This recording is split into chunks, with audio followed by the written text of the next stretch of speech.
සුබ දවසක් කියලා පිළිගන්නවා ඔයාලා හැමෝගෙම. ඉතින් අද මම චීස් පීස් එකක් තමයි හදන්න යන්නේ. රසවත් චීස් චිකන් පීස් එකක් තමයි හදන්න යන්නේ. ඉතින් oven එකේ ඔරිජිනල් පීස් එකක් විදිහටම ගෙදරදී පහසෙන් හදාගන්න පුළුවන් පීස් එකක් තමයි හදන්න යන්නේ. අපි එහෙනම් බලමු කොහොමද මේ පීස් එක හරියටම හදන්නේ කියලා.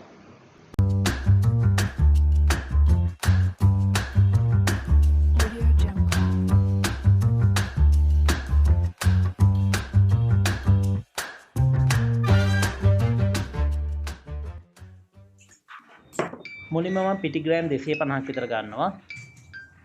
ඒකට මම සීනි හැන්දක් මික්ස් කරනවා. ඒ වගේම ඊස්ට් හැඳි එකහමාරක් මම දානවා පිටි ග්‍රෑම් 250ට. මේක හොඳින් ඔයා මික්ස් කරගන්න.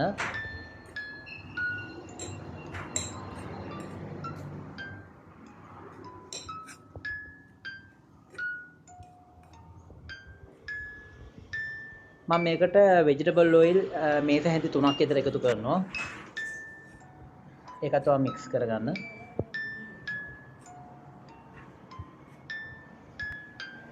ඒ වගේම මද රස්නේ උණු වතුර අරගෙන ටික ටික එකතු කර කර ඔයා මේ මෝලිය හදා ගන්න ඕනේ පිටි මෝලියක.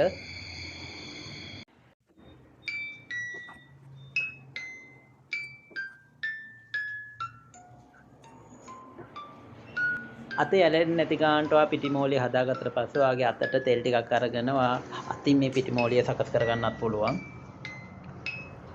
මේ විදිහට ඔයාට පිටි මෝලිය ඔයා හදා ගන්න.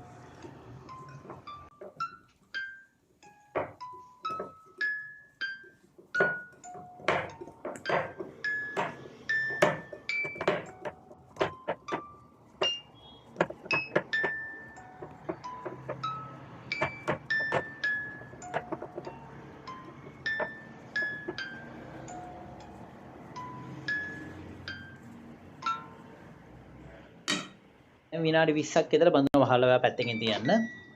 ඒ වගේම චිකන් පීස් එකකට මම චිකන් ග්‍රෑම් 200ක් විතර ගන්නවා. ඒකට මම මිරිස් කුඩු එකතු කරනවා. ඒ වගේම බැදපු තුන් පහත් එකතු කරනවා. ගම්මිරිස් කුඩු ස්වල්පයක් එකතු කරනවා. ඒ වගේම ලුණු ආගේ අවශ්‍ය ප්‍රමාණයට ඔයා යොදා ගන්න. ඒ වගේම කහ කුඩු ටිකක් දානවා. මේක ඔයා හොඳින් මික්ස් කරගන්න. මික්ස් කරගෙන මේකත් සීසන් වෙන්න විනාඩි 10ක් විතර තියලා තියන්න.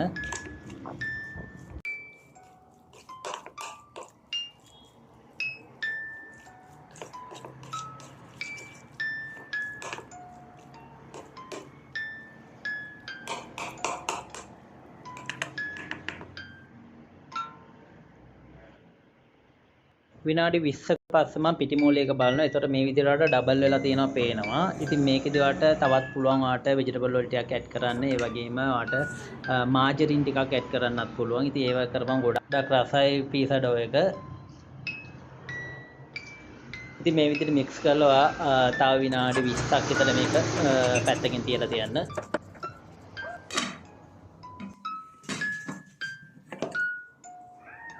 දැන් මම චිකන් කරි එක හදන්න යන්නේ. මුලින්ම ෆෑන් එකක් ලිපේ තියලා ඒකට ඔයා vegetable oil එකතු කරගන්න මේක හැඳි දෙකක් විතර. ඊට පස්සේ මේකට සුදු ලුණු චොප්ස් කරලා ඒකට දාගන්න. ඒ වගේම මම bay leaf දානවා. මේක හොඳින් කර ගන්න ඕනේ.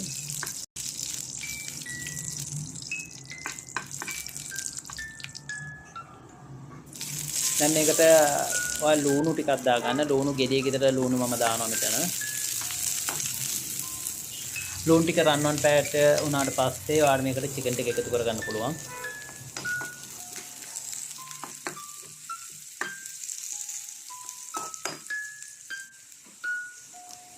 උළුහල් ටිකක් මම එකතු කරනවා.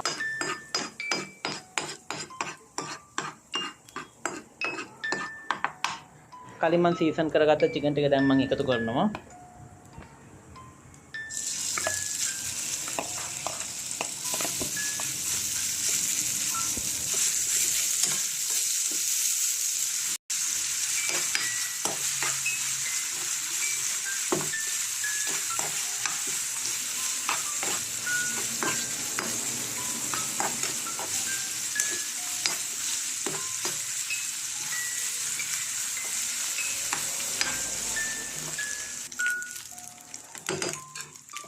චිකන් කරි එක නම් දැන් හදලා ඉවරයි. දැන් මම ගන්නවා මොසරෙල්ලා චීස් පාවිච්චි කරනවා අපේ පීසා එකට.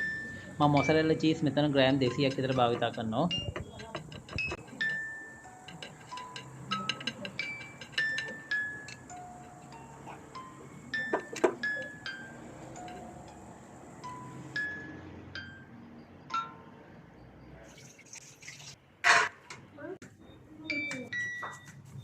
දැන් පිටි ඩෝ එක අවන් එකට දාන්න පුළුවන් ප්‍රමාණයේ තැටියකට මම දා ගන්නවා. මම කොටු හැඩේ පීස් එක තමයි හදන්නේ.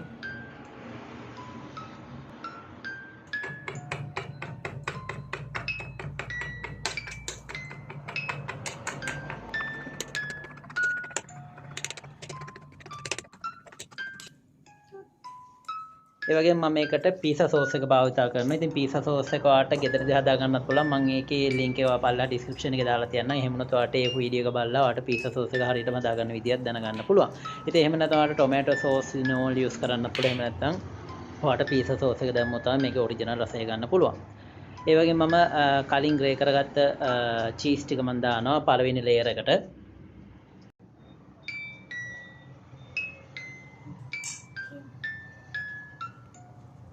ඒ වගේම මම කලින් හදාගත්ත චිකන් කරි එක මේකට දානවා.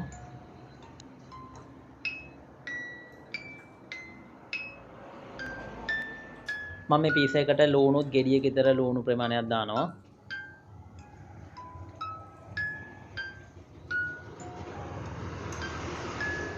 ඒ වගේම දෙවෙනි ලේයර් එකටත් මම මොසරෙල්ලා චීස් දානවා. ටිකක් වැඩියෙන් පාවිච්චි කරන්න චීස් මොකද චීස් රස වැඩියෙන් එන්න ඕන නිසා. ඒ වගේම ඔයාලට මෙතන ඔලිව් උනත් පාවිච්චි කරන්න පුළුවන්. මම ඔලිව් නෙමෙයි අද පාවිච්චි කරන්නේ. මම මෙතන බෙල් පෙපර්ස් තමයි පාට දෙකකින් මම පාවිච්චි කරනවා. ඒකත් ඔයාගේ හැමතැනම විසිරෙන විදිහට මේක දාන්න. ඒ වගේම මම අවන් එක විනාඩි 10කට කලින් ප්‍රී හීට් කරා.